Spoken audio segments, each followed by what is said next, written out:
Vlora nuk është e kuqe, Vlora nuk është e majtë, kështu shpreh Aurel Bylykbashi, drejtuesi i ri politik i Partisë Demokratike për qarkun e Vlorës gjatë një takimi prezantues me gazetarët. Ai theksoi se synimi i tij është krijimi një fronti të gjerë opozitar, i cili të jetë i besueshëm për qytetarët, duke përfshirë në radhë të parë intelektualët dhe njerëzit e mençur të këtij qyteti. Duke vlerësuar rolin e gazetarëve dhe të medias në Vlorë, Bylykbashi theksoi domosdoshmërinë e një fronti opozitar në qytet. Vlora nuk është e kuqe, Vlora nuk është e majtë. Jemi këtu për të punuar seriozisht dhe për të ngritur një pol të fortë të opozitës në qarkun e Vlorës, jo thjesht për t'i bërë kashillik pushtetit, por për t'i thënë qytetarëve që ka dhe një alternativë tjetër nga pushteti i sotshëm. Dhe kjo është Partia Demokratike dhe aleatë e saj. Nuk kam për të folur asnjëherë vetëm për Partinë Demokratike, sepse mendojmë që fronti opozitar, jo vetëm në Vlorë, por në gjithë Shqipërinë, është shumë i gjerë se një forcë politike e vetme. Fronti opozitar janë jo vetëm partitë politike që nuk janë pjesë e majorancës sot, por ky front opozitar duhet përmbaj brenda të gjithë njerëzit të cilët janë dhe mendojnë një zhvillim ndryshe të Shqipërisë, të Vlorës, ndryshe nga zhvillimi i sotëm i drejtimit të qeverisë Rama.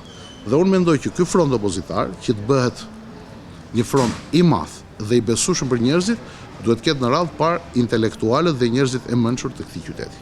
Thirrja jonë do të jetë për cilin do kontributor, për cilin do ish shtetar të Partisë Demokratike, të cilët edhe për shkak të ndonjë qef mbetje, mund të mos e kenë gjetur veten, mund të jenë larguar, mund të jenë duke na vështruar nga larg, por që unë besoj që zemra dhe shpirti i tyre rreh përsëri për Partinë Demokratike dhe dera e Partisë Demokratike do të jetë e hapur për cilin do që do të rikthehet në dashurinë e vjetër.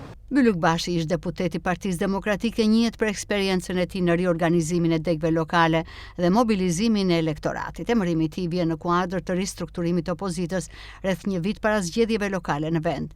Aurel Bylykbashi ka lindur në 22 dhjetor 1966 në Fier dhe ka përfunduar studimet në Universitetin Politeknik të Tiranës në degën e inxhinierisë mekanike. Gjatë karrierës së tij ka mbajtur disa funksione publike dhe politike, duke përfshirë pozicionin e administratorit në sektorin publik, deputet në Kuvendin e Shqipërisë, drejtues i qarkut Elbasan dhe drejtor në Drejtorinë Detare të Durrësit.